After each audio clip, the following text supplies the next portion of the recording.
Hey, what's going on, guys? My name's Ton. I'm a filmmaker here in London, Ontario. And right now I'm working on a course. I want to work with or help wedding photographers add some video to their wedding packages. There's couples out there that don't always need a full video, or maybe their budget isn't there, and that's okay. And so what they want is just basically ceremony and then speeches and then just maybe a highlight, but generally ceremony speeches. So what if you as a photographer could offer that? And basically, I could for sure guarantee between 1,000 to 2,000. The reason I say that is because I have a few friends doing it. Just video highlight alone, not even ceremony speeches, and they charge 1,500. I think it's easy enough that one could manage it while doing photos. And if you had a second shooter, it's even easier, because then those high important moments like first kiss or down the aisle, you can just have your second shooter do the photos and you do the video. The mindset of how to approach the day and how to actually make it happen, and the steps in executing it, those are things we'll go over in the course. The technical setup, your camera itself, as far as like what frame rates and when to use what frame rates, and then we get into some basic gear. I think if you're doing just basic video like this, just a couple audio pieces is all you need.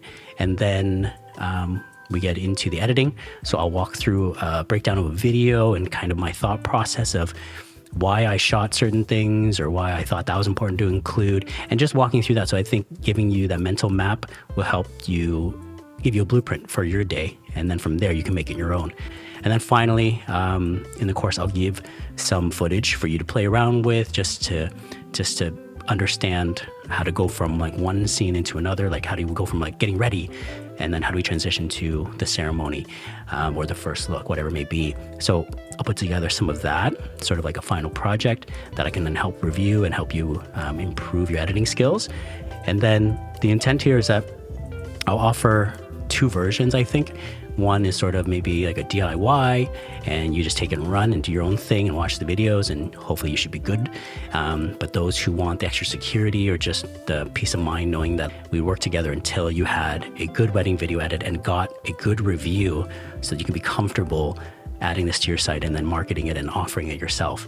If you're struggling to add extra time or grow your packages, the video is this aspect where you can take your business to the next level, where you can then offer a little bit more and not have to deal with another vendor and try to find a videographer and hope they show up or we work well together. Alrighty, if you're a wedding photographer and this makes sense to you, check out my site at atomicpixel.co, or you can DM me and we'll go from there. All right, cheers. Hello. Hey. Hi. How are you all? Goodness, she's so big now. I know. Yeah, say hi. How old is she? What's up, dudes? Aww. Don't be shy. Aww. So Jillian and Shu, they both do wedding photography, and then Bridget is content creating, stepping her way into it.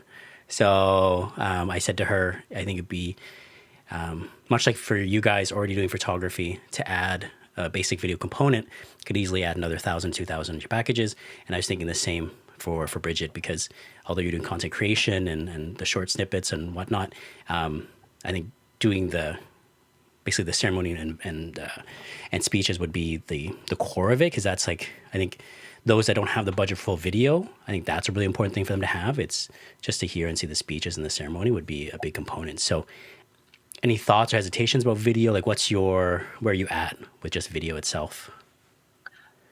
For me, honestly, I was just kind of approaching this with like an open mind, because I hadn't prepared any questions. I kind of just saw you, when you first introduced it to us. I was like, you know what, that sounds awesome. I think it's a great idea.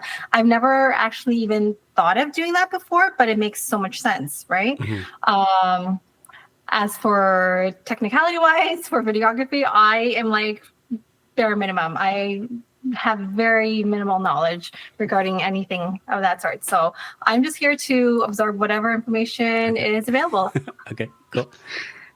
I'm kind of similar, but I did used to do like videos, like YouTube videos and stuff back in like high school. So it's been a little while. Sorry. But yeah, technically, like on the technical side, I understand a little bit, not a lot, because it's been such a long time, but I'm just really open to learning like anything that you have to offer, because I'd really like to offer that to people, especially because I think it would be really nice for clients to have that, especially if they don't have a videographer. I just think that it would make their experience a lot better. And how long have you been doing weddings, Jill? For about 5 years now. Okay, so you've got the rhythm and flow all down. Okay. Yeah. Cool. So just remind me of Zoolander. So basically, wedding video for those who photo good, And the idea is that I wanted to start here because you guys already have, again, the rhythm and flow of a wedding day, and so to just switch your mind for a few moments in the day to video hopefully isn't too inundating, but I also have an idea of how you would implement it.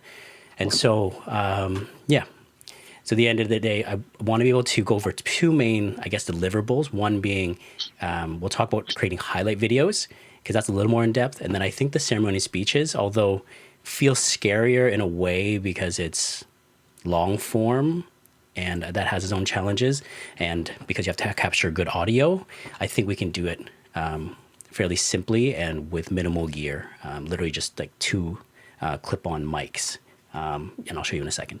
And then the other side is, or just offering, if you don't want to bother the highlights, because that's a little more creative, and it depends on how you work and how your brain works. If it's too inundating during the day, then maybe you start with just ceremony and speeches, because that is just a separate thing. And that way, when you're, doing photos, you do photos, because it's very strange. And I don't know if you've ever tried, even just maybe with family or your own personal stuff.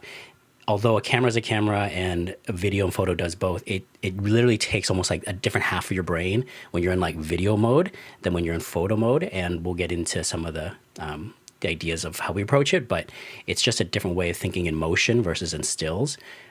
But hopefully we can just kind of keep things automatic and make it simple. So we'll go over, how to shoot, how to capture, how to implement it, and then some of the basic audio. And this will all be stage one. Stage two is like, I'm hoping at the end of this, I'm going to give you links to it's a recent engagement shoot I actually did with my friend Adam, which is Bridget's boyfriend, Adam Gorley. So he's been in the wedding.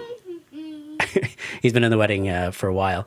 And so we just did a engagement shoot with Ben and Anami. And it's so I've got that footage together. And so hopefully you haven't looked at my version of it. So refrain from looking at my Instagram, because I did a highlight video for them.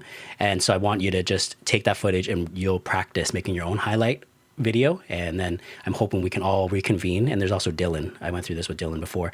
I was hoping we could all get back together and sort of like show the class. Although maybe it sucks, maybe it's nerve-wracking, I think it's really valuable in the sense of getting to see what other people create with the same footage. And also we can talk things through, so that way if someone does something that you like, we can see like, how did you approach that, or how did you think of that? And again, I think just by seeing all the different variations, it'll be there's a learning in that, right? It's just putting that those ideas and that into your mind and into your toolkit. So I think that'd be fun. And then this other one I'll send, it's in the same link, is it's one audio clip, two video clips, and it's me interviewing some guests. And the practice with that will be to sync the audio, because it's on a separate recorder, and that will mimic a ceremony or speech. So it's pretty straightforward in that sense.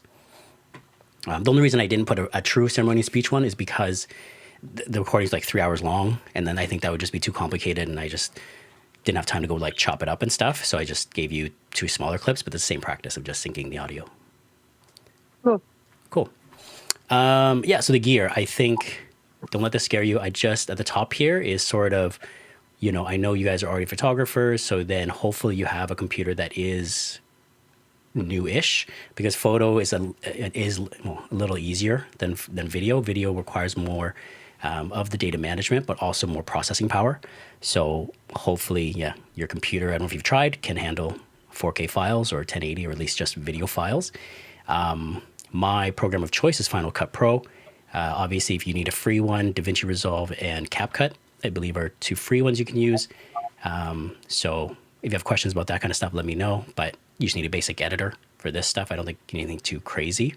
But if you are a Mac user, highly recommend Final Cut Pro. It's cheaper for one-time fee. Plus, it's just very easy to use, very intuitive.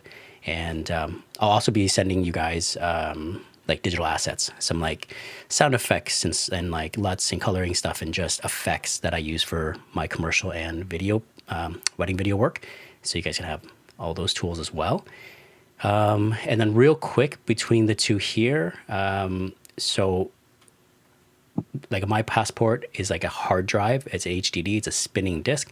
The Samsung T7, these are SSDs, much like the internals of a Mac. So they're solid state. So there's no moving pieces.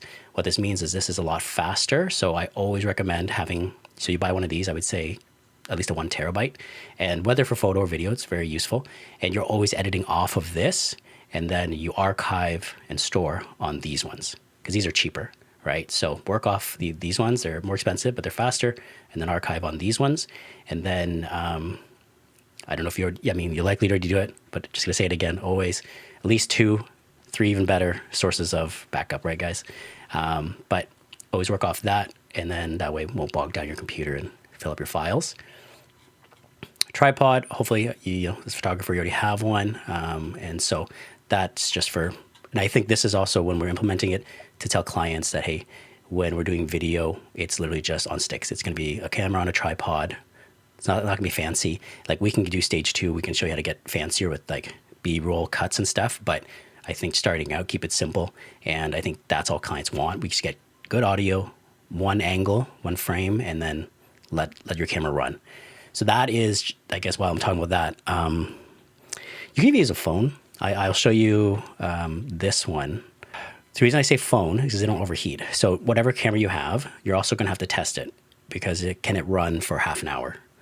Also does have recording limits. Some older cameras have 30-minute recording limits. So you have to know your camera a little bit and then make sure that it doesn't overheat either. I think most should be okay in the 4K 24. I know some Canons, like the R6s, sometimes they do overheat. So you might have to do some tests on that. And if it does, then maybe you have to, like you said, let's say it overheats in 4K, then maybe you have to make a judgment call and then drop it down to 1080. Like longer form stuff like that, that's where recording and heat becomes an issue as well. I don't think you'd really be able to tell. Like, this is just my iPhone because that day things are moving so quick, and I think whatever, I was on a different camera system at the time. So I was like, you know what, this is just easier, and I just threw the iPhone on a tripod. So that's an option. So if you don't have another secondary camera, then just use your iPhone. I think that's a good way to start too. And then if you want to take a step further with iPhone, I don't know if you looked at iPhone Log, if you have an iPhone Pro, if you have an SSD, you can literally put this to the back of your iPhone, and then it shoots and log, basically a really flat format, and looks very close to like a DSLR. So, okay, so that's the basics of what you need. And then I think for audio, the basics is if you want to do highlights with any audio, then just put like a cheap on-camera mic, the Rode Video Micro, there's the Sennheiser MKE 200. Those are like $100 mics, and they're great, and I use those on my rig. And then these guys here, these are the TX 660s from Sony, and they're like a gum stick style with a pen clip, and these are great. So this, not only for your ceremony and speeches, because like you put one to the mic, and the other one you literally put in the groom's pocket, right? And so that's great for first looks. I use that for first looks as well. Dad's first look, anyone, or if someone wants to chat with you, I do a lot of interviews. I just turn it on, hit hold on it so they can't press anything, and like that's their mic as they talk to me. And it works well because obviously a lot of the music's bumping, it's getting crazy, and there's loud. And so these are my go-to for like all the on-the-go, the run and gun audio. Getting near the end here. On the day when each of our 4 children were born, I bought a newspaper to give to them so they could, there it is, find out what was happening on their birthday. You look so good. You look so beautiful. Oh my God. Thank you. I love your suit. Oh my God, this dress is You like it? I love it. Hi guys, congrats. We love you, and we're so excited to be here from Alberta. And then you'll be able to use them for your commercial stuff too. So should you do any commercial work, or if you have a client that wants to do some talking head stuff, now you have these tools. Yeah. So about 20 years ago, I had jaw surgery here with Dr. Friedman, and I was the terrible patient because about 2 weeks after I came in for my checkup, and he pulls out this x-ray, and you're like, Are you recording? yeah, that's just me. Okay. No. Yeah, Okay. No. Oh, good. Because otherwise I was going to kill you. No, it's okay. This is not unusual. Only that it only happens a couple times a year. So I probably have had over all my years maybe 20 patients. 20. This is sort of like could be your foray into video, but you know, a lot of times we do other commercial work as well. So it's not just exclusive to the wedding stuff, or even your own content creation. And that's another piece of this. Like, I think once you understand how to do this, and I mean, you know, Jill, you've done some YouTube stuff. It's like you can use this in any video format, and I think it's going to be helpful just for your own marketing and other commercial work that you do. Traditionally, you'll see this if you do any research at all on video is the Tascam DR10L. It's a staple. I have them. I have two actually, but I've since moved away from them just because of the pack and kind of having to set this up and run a wire and things. These guys clipping right in a pocket, super quick and easy. Whereas this one, if the groom's wearing a tight blazer, it kind of gives a lump on the chest, or like if I put it to the back, like the small of his back when they turn to the side. And again, if he's wearing a tight blazer, he's got sort of this lump by his butt, kind of like a tail thing. So I just never liked the implementation of it. Although, you know, if you're willing to try to find it, like where to hide it and stuff, it is a superior audio clip. It sounds really good. But would the client notice between this and this? I don't think so.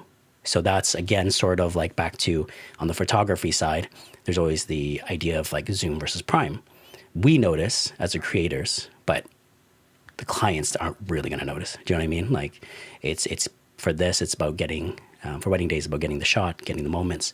And this is about same thing, but in audio form. So I think as long as you have it, it's better than not. And these are really good. And the battery life is great. It's like 12 hours. So when it gets to reception time, I clip it on the mics, I turn it on, switch it to hold. There's a hold button, so that way everything locks. And then I just let it run the entire night. And then that way I don't have to worry about running up and turning it on before things happen or missing a moment or something. I just let it go. So that's stage one. Stage two here would be, maybe put it away. This guy, it's like tiny, it's awesome. Or these kind of recorders here.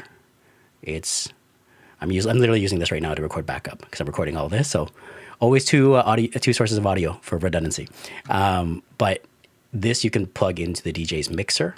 And so that gives you clean audio directly from the mic. And so that way, should this mess up or run out of battery or malfunction, this one should work, or vice versa. Sometimes maybe you have this and then the DJ cranks it or something and does some weird and messes up the audio, but then hopefully you have this.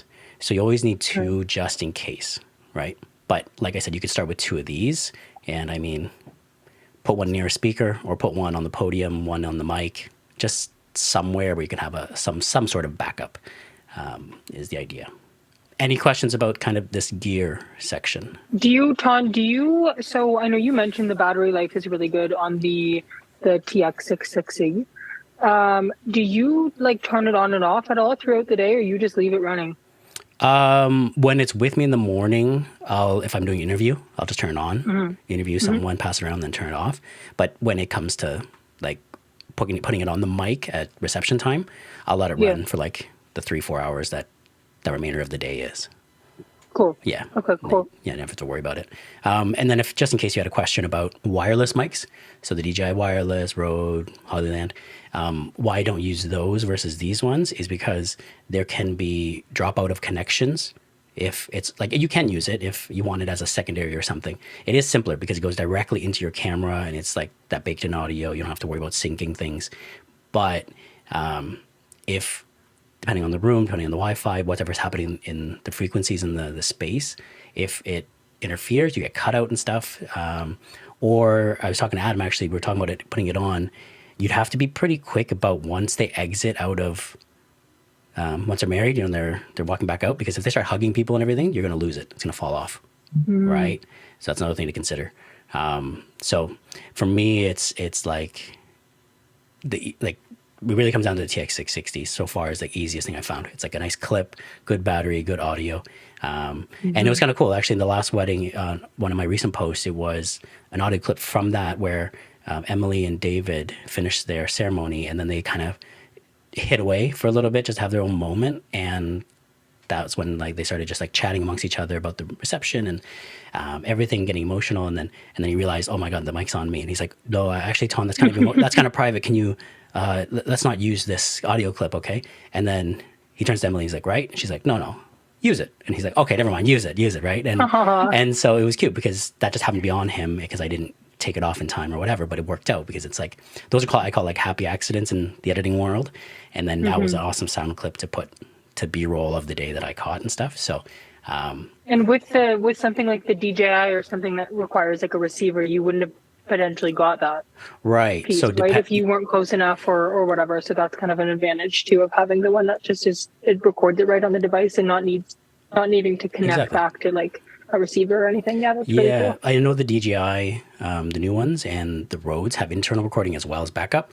So those would, okay. Some wouldn't. The Hollylands don't until you get to the Hollyland Max versions. But even that being said, they're just bigger and bulkier. Like when you put this, it's like a little, literally just like when you turn the end of a pen clip around. So when you put it into the pocket, it's just that little clip that you see. Wow. Whereas, any other wireless mic, it still protrudes, right? It's like big, it's thick, and then it weighs down the garment and stuff. So another cool one I've even found sometimes if the tie is big enough or if they're not really wearing like a boutonniere, then I'll take that pen clip and I'll actually put it between like the shirt underneath the tie. You know what I mean? And then it just kind of covers it. And then also for the photographer, because then they don't complain that there's something in the pocket or whatever, right? But if they're wearing a boutonniere or a nice like pocket square or something that might become a little more conceal, I can conceal the recorder behind, then I'll just leave that. Okay, so the technical settings, I would say, again, for simplicity, if your camera has, what was everyone shooting with? I know Bridget's sort of phone and ZV-1. Shu, I know you're on is it the R6 you ended up getting? Mm-hmm. Yeah. And Jill, what are you shooting on? I have the R6 Mark II. Okay. So then I would just say keep it in 60 frames a second. The only downside to 60 does yours 60 crop? I think it does, right? I think so. I'll have to double check. Okay. So what I mean by that is just that, let's say you're in a smaller room and you're shooting on 35. Then now it crops, it'll feel like a 50, right? So then you can't get the same framing or you're gonna be too tight. Now, if you're just doing quick highlights, maybe it's not an issue, right? But the reason I say shoot in 60 is so that you have the option to slow things down later on. And then also you don't have to be as smooth because then it can just, when it's slowed down, it is smoother. Now, this is just for you to know, it obviously will eat up more data, more space on your cards. So if you're shooting photo and then you notice that you are running out of space and you don't want to compromise it, again, monitoring your data, then drop to 24 and just grab the moment. Because what we're doing for yours, if it's a highlight, it's just these quick moments, like literally 3 seconds. You don't need to worry too much. So that's stage one. Stage two would be more getting into kind of what I do is more interviewing, more chats, a little longer form stuff that you want to include. But for now, I think I'm trying to not inundate too much. It's how do we just get the basic stuff we need? And then once you get the rhythm down, because I think the biggest part is getting the rhythm of the day and incorporating the video. And then once you're comfortable, then you can go, okay, now how do I get creative? How can I spice up the next video, make it better than my last, right? Do you guys shoot aperture priority? No, shoot manual. Jill? I shoot manual. Okay. So I shoot aperture priority with photo. So I was going to say you can just hit record right away and just let it do automatic. But that being said, I guess if your camera, if it just mimics it, if you just leave your video to mimic your photo settings, then you're already in that mode. You already got the exposure down. Just grab 3 to 5 seconds. So let's say we're doing a flat lay. You're taking photos. You've already got your exposure. Switch it to video. Hopefully it keeps your same settings. So you have to just make that adjustment to your camera that it's the same. And then just hit record. And just do a slight movement. I would do as a variation for 3 seconds or do a static hold for 3 seconds. And all you're doing is just grabbing this moment. So some key moments that you're already shooting in photo that you're like, this is nice or this is meaningful, then let me capture that, right? Things like I don't know, if you're shooting speeches, like you only need a few photos of someone talking and like you're just trying to get something where their face doesn't look crazy because it's a photo and they're talking. And then from there, switch over to video and just 3-5 seconds, just do a slight, sway with your body, just add movement if you want, or even a static is fine. And that's it. So I think that's all you need to do is like 3 to 5 seconds. And then especially if you're in 60, you obviously have double the time. It just gives you enough. So, and then we'll get into the next slide about what things to capture. But I think as long as you're already capturing the good stuff. So any like key moments that you're like, this is nice, this is meaningful. I think that's a nice start to go, okay, let me capture 3 seconds of this happening. Just so you know, so I don't know if you've ever done log or know about log versus Rec 709. Rec 709 is basically just regular color space. And log is, put it akin to photo. Log is like raw. Rec 709 is like a JPEG, right? And so why, I shoot log because, if I'm there dedicated for video, then I got the time, I got the want. And the idea is that it's a flat profile. So I have a lot of range when I'm color grading and color correcting.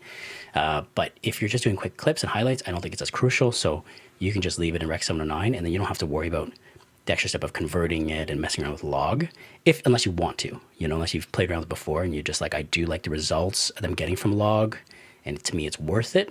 But if it's not, then just start with Rec 709 or just like a regular non-profile even, and just grab the clips. So take a look here. This is obviously for Sony, but within your Canons, you'll have different options of not only the frame rate, but then the file format and then the compression settings. So for me, again, you'd have to do research on yours and what it offers. But for me, for Sony, the HS 4K is sort of a good quality image without the files being massive. And then even drilling down one sublayer, it's 50 megabytes rather than 100. So it's just how much data it's going to eat through per minute. And so you choose a middle ground. So play around with your settings to find something that looks good and that doesn't kill your quality. So I don't think you need to go, if you have an option of 50, I would probably stick around that. But no need to get into like the 100 or whatever, because then, for me, batteries and data are the most anxiety inducing things right on a wedding day. And so you don't want to put it at 100 and you're doing photo and all of a sudden like you're getting anxious to even do video because now it's eating up your data or something. So keeping it at 50 is about that like a reasonable median. I think handheld's fine. The R6 has got good IBIS, you're okay. Just know that if you, again, stage 2, if you wanted to get more involved with video and you wanted to do more sweeping movements or walking, that's where gimbals come in, right? And just for what it's worth, gimbals are good, I think, for inanimate objects or static objects because you're moving, but then your movement has to be smoother. Whereas handheld gives that, that feeling that someone is behind the camera. There's more energy to it. It's a different feeling. And so there are times you make, pick and choose. But for me, I did shoot with some gimbal in the beginning, my first few weddings, but just it's too backbreaking and like there's another battery to worry about. I don't know. I'm still thinking maybe there are times, because like obviously if it's like the church with a long walkout, I would love to have that on a gimbal because it's nice and smooth and we can track together. But is it worth the setup? I don't know. We'll see. But that's a choice that you can make. But for now, I think handheld is more than fine. And then just keep your body stable, or you can even use like a camera strap like this if you wanted for extra stability. But the idea is try to move your body, so you're holding your hands, but it's your hips or your legs kind of swaying or moving or pushing in, not your arms. And that'll help it at least be a little more controlled and softer. It's just the micro jitters that happen because it's hand movement versus stable, and then your core or your legs are moving, right? And you don't need to move much. You're just doing quick shots.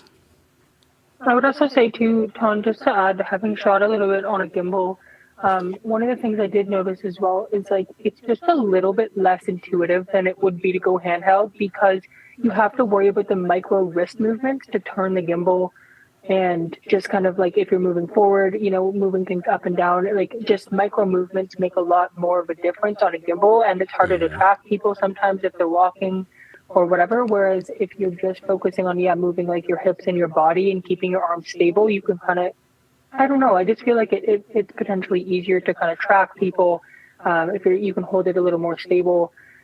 I don't know. I would love to try doing handheld more.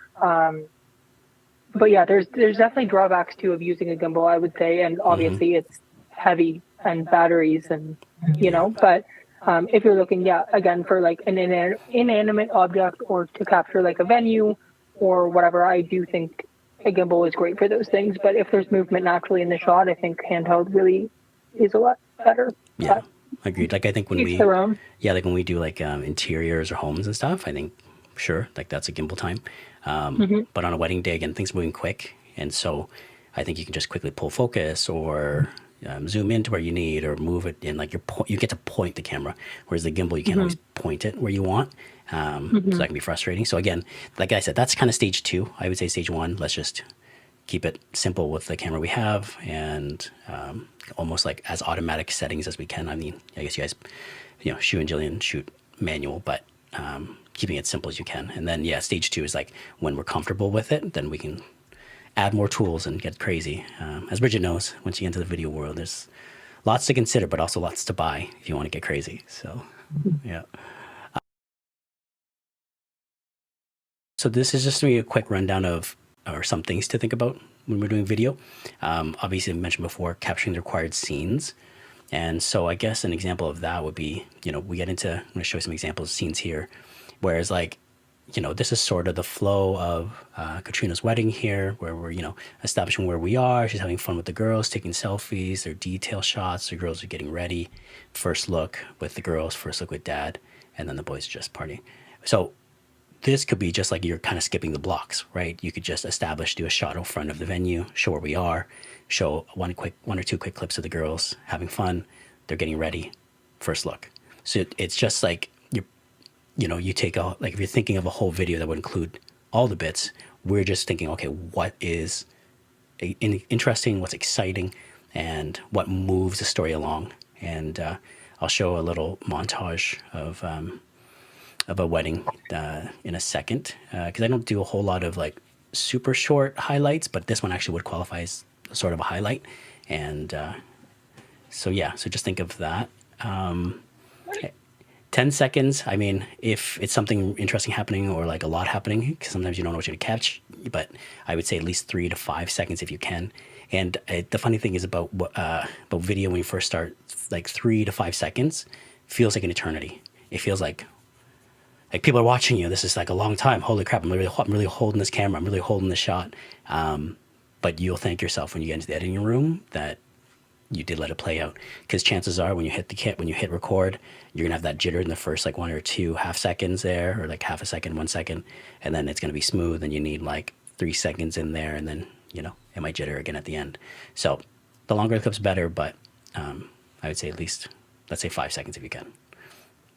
And then varying your angles. So hopefully you're already doing this with your photography. I mean, whatever angle you're capturing looks good. But with video, you also want to maybe, if something's like interesting enough, if you have time, try to capture it in a few different ways immediately in that moment. So then grab a high one, high level, eye level, low, shoot through something, create layers, give yourself depth, and just let it roll the whole time, right? So like, let's say within that, like 20 seconds, you're moving around, right? Grabbing a shot here, grabbing a shot here. And the reason for that is then once, I call that just kind of gathering all these Lego pieces.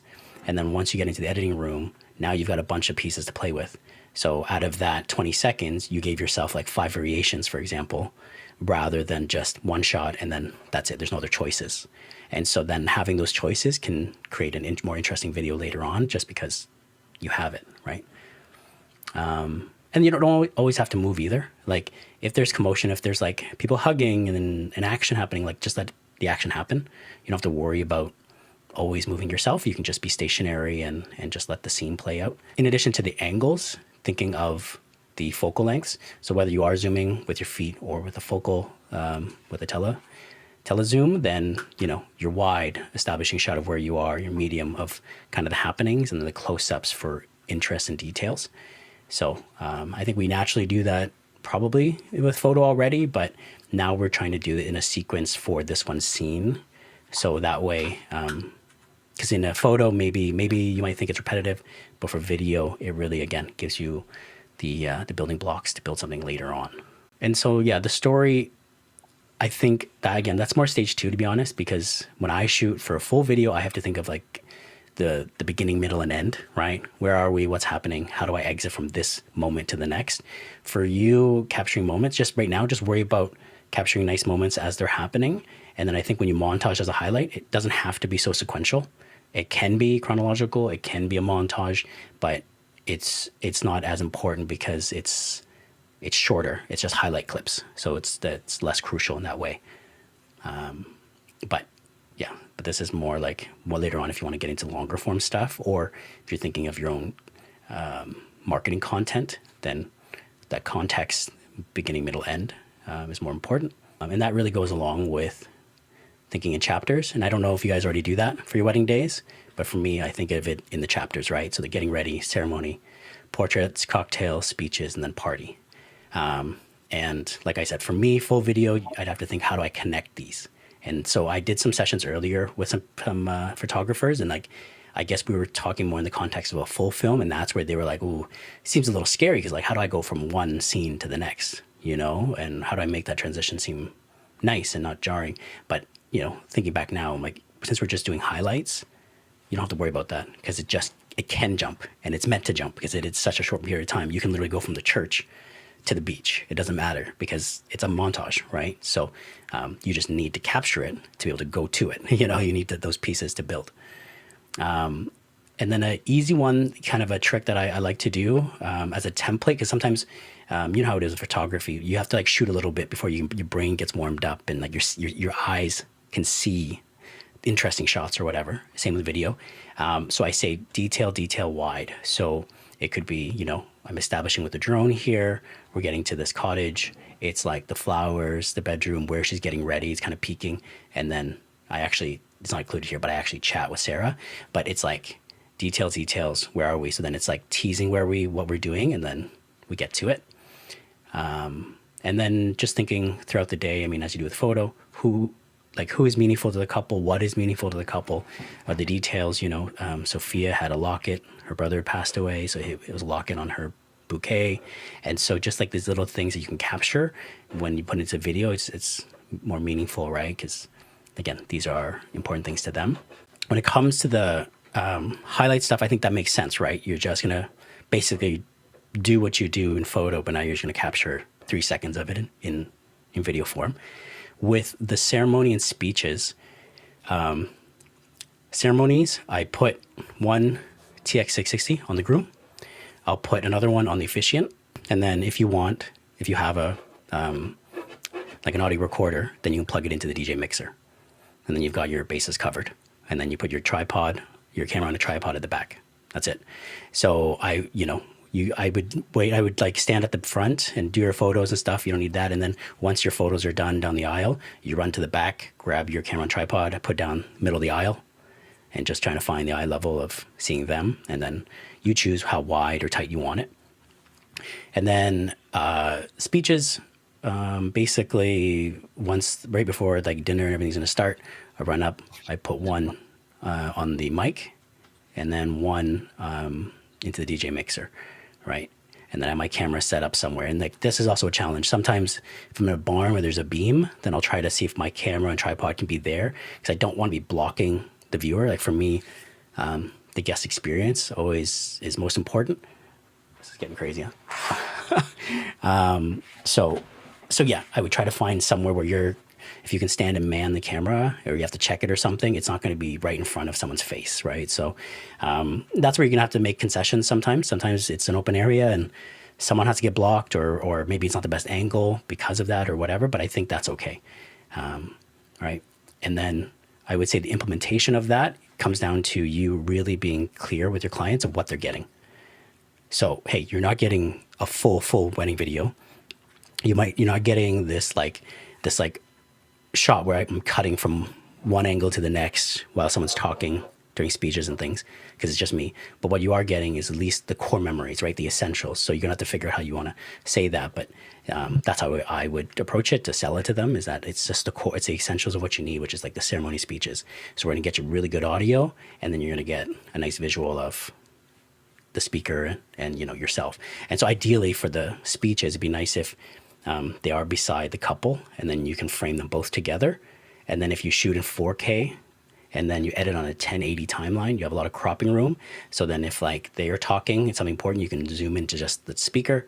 And then as soon as that's done, you can like zoom into the, you know, the couple laughing or engaging, right? So it's like, it gives you that cropping space.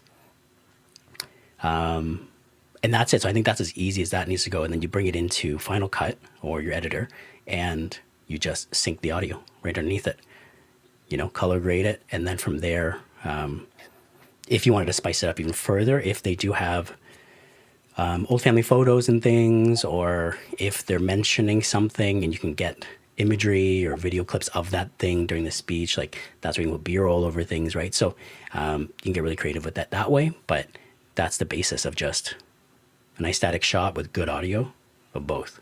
And I think those tools are simple enough to do that. Does that all make sense so far?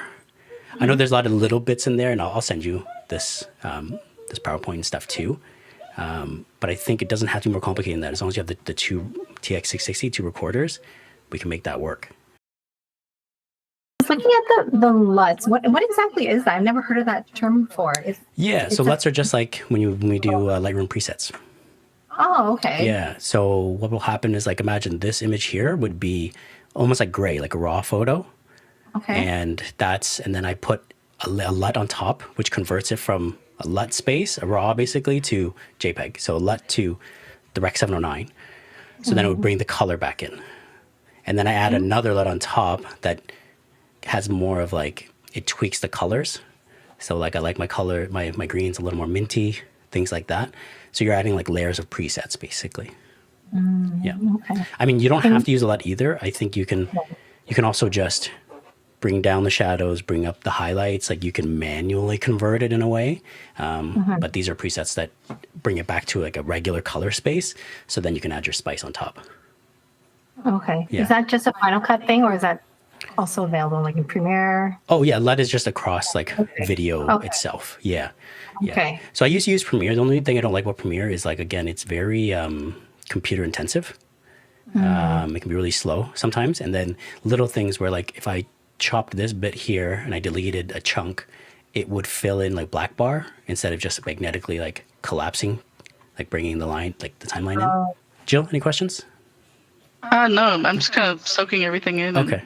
I know it's a lot, so I'll send this to you as well. And then that's where I'm hoping when we do the kind of the final assignment, if you will, it's like we can, when you've gone through some stuff, and then hopefully more questions will pour out of that, and then we can, collab after.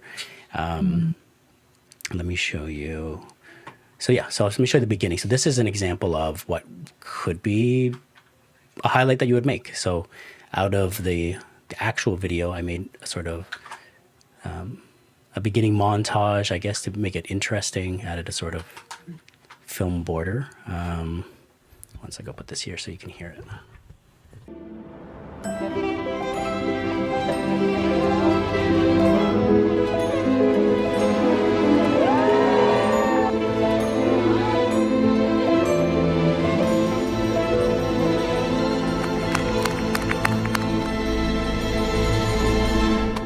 Nice.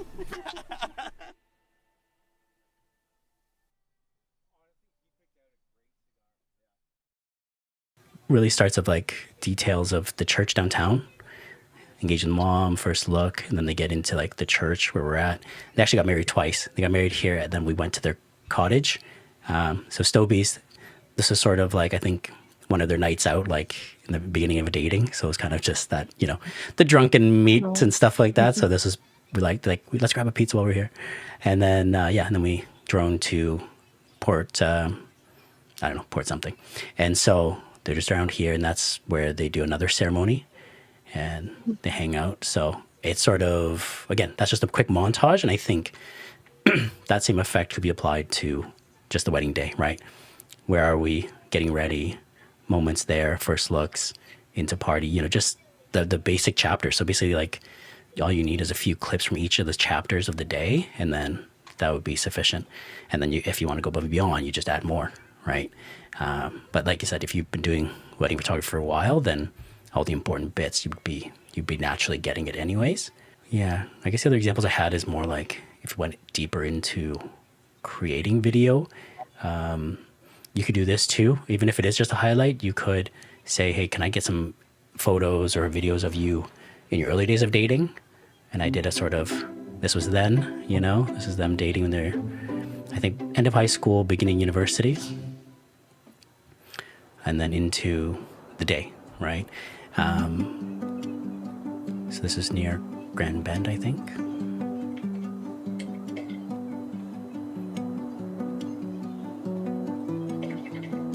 And I don't know if you've seen it. Like I use I call it my dad cam. It's like the old camcorder. It's literally our family one I bought for my parents like in 2010.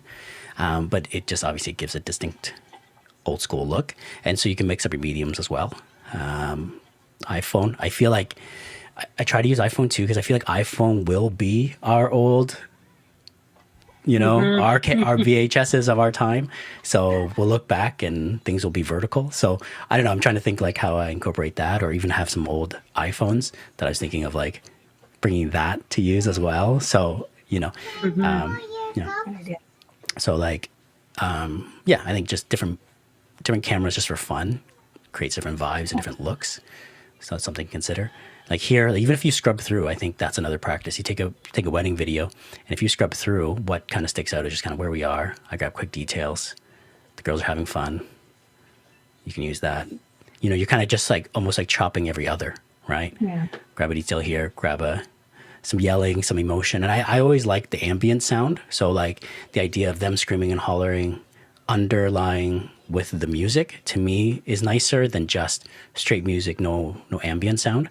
And so to me, that makes things come alive. That gets into like, again, sound effects and sound design, which is the next layer. First layer, I would say, to even keep it simple. So that way your camera doesn't even get bulky. Don't even worry about audio of like anything, just like your native audio on your camera should capture just yelling and screaming. That'll be fine. Having like an on-camera mic would be more like for my impromptu interviews and chats and that kind of stuff, just because I need a little better audio than what's on the camera. But even then, it's not like what could be the best. It's just kind of that middle ground of what's quick and easy. But for you guys, I think because your photography, like I know sometimes if I'm doing just photos, I don't like extra stuff on my camera. I don't want things in the way. So maybe don't even worry about that. That could be like adding a little shotgun mic could be a stage 2 if you want to get more crazy with your video later on. You know, and then it's like dad waiting. See, I'm chatting with dad and stuff. You don't need to do any of that. You can just capture this, the reaction. He cried so hard he snorted here. That was really cute.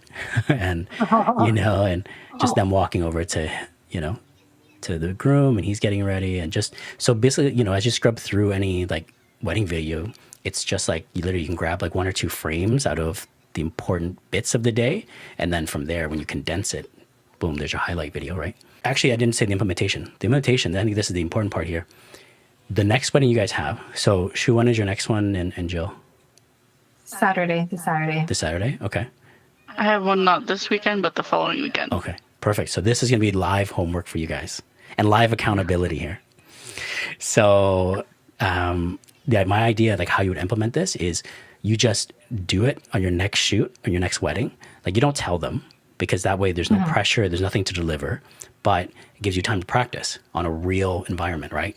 So next wedding you're at, same thing. When you're doing details, you're grabbing your shots, any moments where you have time. And like, think of it this first. Think of it, obviously, we're there for photo first. That's what I'm getting paid for. But there are moments where I'm not capturing something or this is important enough, let me capture it quickly. Then just capture that video, right? And then just grab a bunch of clips, as much as you can, and then come home and try to make a highlight out of it. And I would say the cool part is that when we get together again, whether it's, well, I'd like you to do, the engagement one because it'd be cool to see where people go with that. But you can also do your own, and I'm happy to like help you through that too, right? Because it's just like a quick rough cut, and then if you have questions about sequencing or if maybe you do want more of a timeline, how do I jump from one to another or make it more interesting or something, I can help you with that too. I want to be able to help you guys through to having a real one and hopefully getting a good review, and then that way you can then offer it. So the idea is to do it like on your first, your next few ones that you're comfortable, but just doing it under the radar so that they don't know. And then the beauty is once you get it together and I can help you polish it up and stuff, once you present it to them, it goes so far for your brand because they didn't expect it, right? They didn't expect an extra piece, especially if they didn't have video. If they have video, then either way, people just don't want as much content of themselves as possible. Because like I'm there for video, but I'll snap some photos for fun because I like to. And people are always like, they want the gallery. Like there's one bride, actually it was from like a year or two ago. She never downloaded it and she like was like, hey, can I have those photos again by chance? I just totally forgot to download them or whatever. But people just want as much of them as they can get, right? It's a big day. So I think it just boosts your brand and it's just like a nice thing to do. And they'll be so pleased and surprised. And then you can always use that as your review for now you're offering on your site because now then you'll have something to show, right?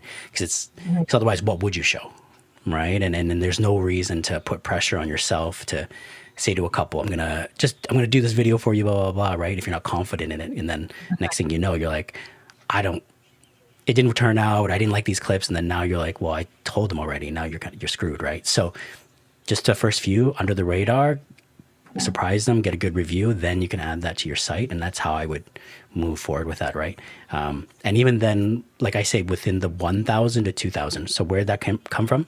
So Bridget's boyfriend, Adam, he was charging $1,500 just for a highlight, right? And it's the same idea that we're talking today. It's just a montage of what happened. No real audio, just on music. So no ambient sounds, just music. And so I think, again, for me, it's if the ceremony and speeches are more important than just a highlight. So if you bundled it all together, I couldn't see why you couldn't charge $2,000 to $2,500 for like both options, or let's say $1,000 to $1,500 just for ceremony and speeches, right? I would push ceremony speeches first because it's easier. And so, yeah, does that make sense? I think that's where I would start, but you have a like live environment to practice in. So that'd be good. Yeah. So right now, I guess until Tuesday, you got a few days, Shu. So I would say at home, at home with your little girl, right? Like when you're just shoot some photos of her around the house and then quickly switch to video and see what that process is like and what you need to do. And as long as you can just get a few seconds of video, then you're set. And then get all the pieces in the day, and I can always help you, put things together. Yeah. Cool. Yeah. This example here that you showed us, were you doing just straight up videography, or were you doing the photography and then snippets of videography? Oh, these are all video. Oh, okay, it was all video. Okay. Yeah, like these are longer, right? So it gets into like the full day and speeches and stuff. So yeah. But these are also like, say Mila, what do you got to do? I need to poop. Okay, give me 2 seconds. So cute. Any questions before I take this little one to poop? I'm gonna have the word learn Premiere. I've been using it in many, many years, and I'm sure it's changed since then. So it'll be a learning curve for me. So when you open it up, make sure you're editing on a 24 frame timeline. 24 right? Even if you're shooting in 60, you want to shoot in 24 frames and then edit in 24 frames. And so that gives you the option to slow down by 40%, gives you that slow-mo, but also just naturally gives you that cinematic look. If you edit in 60, it would look like that really hyper-realistic kind of home video style. And it's just I don't like that. But yeah, other than that, you're just popping it in. And then just like this example here, you're doing like quick cuts. It's just chopping it up, right? And so you'll just have to sift through what you have. And hopefully as you're shooting through, you also remember like moments of the day that are interesting or that are worthwhile. And then you just line it up. And then music is the biggest part. I would try to find your music first, then edit to the beats and edit to the music. For weddings, I'll just say this. We're small enough. I don't think anyone's going to try to sue us. You know what I mean? So I do use Artlist if you do want commercial stuff or music for other purposes. But for just weddings, like it's just a couple. It's just for them, So, yeah. Okay. Yeah. Cool. I know it's a lot, but thoughts?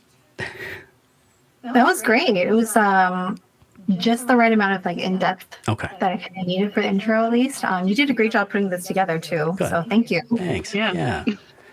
I love the mix of like text and visuals because I feel like I am more of a visual learner, but I also like to hear someone explain it to me while I'm looking at it.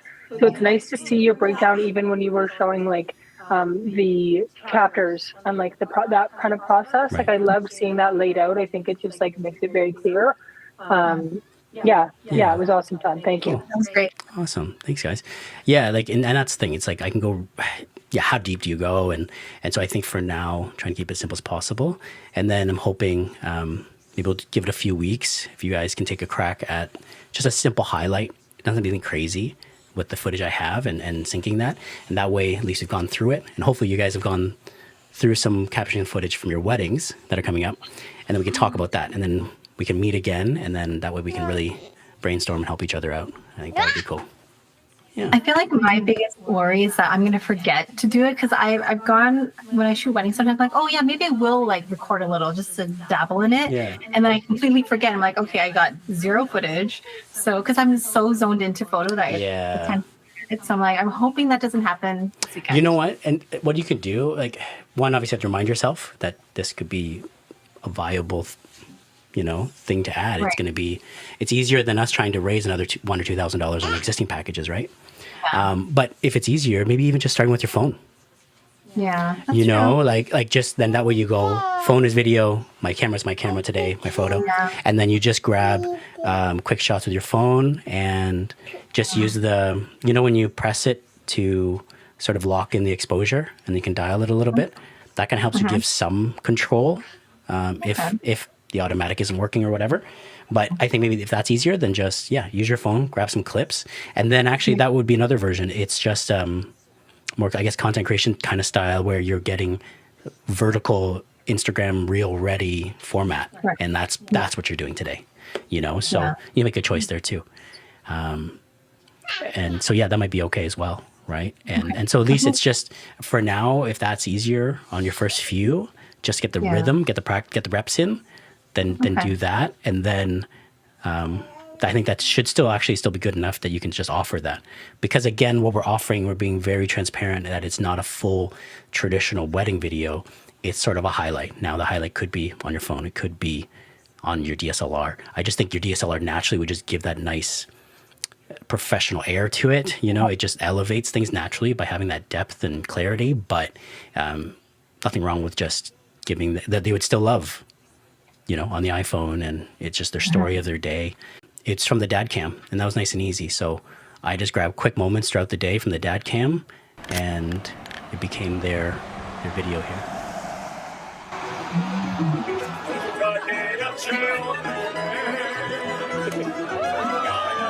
I love the quality of that. It's just, it has that, that vibe that you can't really replicate anywhere. Yes.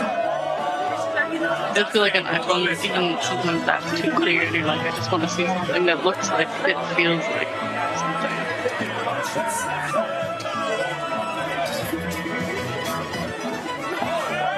I love that.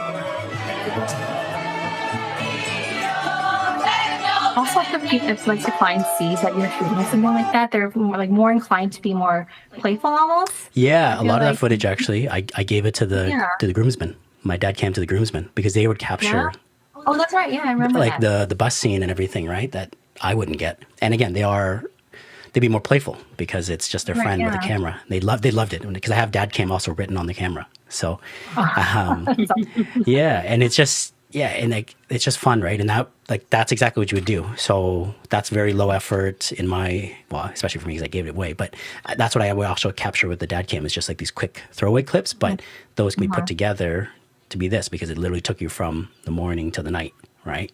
And so I think even if your iPhone, whatever you want to, whatever medium, right? But I think just capture the moments and just remind yourself, And I think I think it's just it will be a viable thing where we can add a couple grand to our packages, right? Because I think we're at the kind of, I don't know where you guys are at, but I know like Adam and I think you're kind of the same area, but like we're kind of capping out at like what London would offer, right? Right.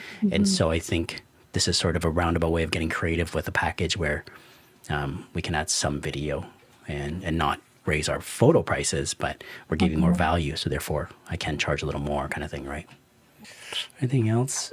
I guess, yeah, I mean, that's pretty straightforward. It's just, I think, much like when we started, if you remember back when we first started weddings, how hectic things were, adding another component can feel that same way. Because I have done a wedding where I did literally photo and video. It was for a friend, and my brain was fried. But so I know that it uses different parts of your brain. It's very, very weird. But so yeah, I think just like I said, whatever works for you in the sense of an easiest camera, easiest method, it's just get those reps in without telling the couple. Get a few. I can help you edit and stuff. That's where I want to do more hand-holding with this like smaller group that we're starting with.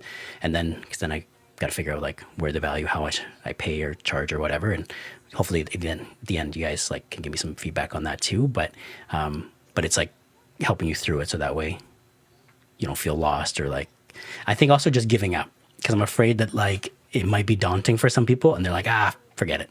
But I think in this day and age, if not just for weddings, for our own content creation, for commercial work, any side gigs we do, video creation makes us a powerhouse if we can do both photo and video, right? And that was my pitch. I don't know, Jill, I don't know if you know, I went to Antarctica. Like that was my big... Yeah, I really love that. Yeah. I thought that was so cool. I'm like, that's awesome. Yeah, thanks. And so that was my biggest gig by far. And that was my pitch where I'm like, I'll grab both photo and video content, right? Like we did have a secondary shooter as well that ended up coming, but that originally wasn't in the plan. So again, it just gives you a little bit of a leg up to be able to deliver both. And I think that, yeah, so there are times where that's helpful. I'll send you everything, all the good bits, the links and everything, so you kind of mull things over and absorb it. And then we'll try to find a date that works for everyone to have a little class show and tell. I think it'd be really fun. I did it once with, there was a couple co-op students I've had over the years, and it's really cool to just give them my footage and just see like completely different, right? Like not better or worse or whatever, but it's kind of cool because like, again, the music, the pacing, the cuts, everything changes the vibe. And that's where I think once we kind of go through it, we'll have more tangible questions to be like, okay, how do I make this better? And then we can really get into the nitty gritty because now we have something to actually physically look at. Otherwise, we're just theorizing here and it'll just kind of wash over your brain. It won't make any sense, right? Okay. Yeah. Cool. Oh, exciting. Thank you so much. Okay, Yeah, thank you. Yeah, Jill, awesome. Jill, good? I can't see you, so I'm just asking you. Yeah, Yeah, no, I'm good. good. Okay. I'll try and get either a webcam or one of my cameras plugged into my computer next time. I literally just built this PC like a few days ago, so I'm gotcha. still getting used to everything. But and just, and I mentioned this to Britt, like for whatever it's worth, I think if you're meeting wedding clients especially, but also especially commercial stuff, I don't know if your R6 can just plug directly or if you need like a cam link or something, but whatever it is, I would take a look at that because this visual and having a good mic, I think goes really far. And back to the kind of the HX meetings I had with them and like, behind the scenes, Dan was saying like, yeah, they were all like really liked the setup and everything. I think it just, again, elevates your brand if you are meeting people that are paying you or potentially paying you.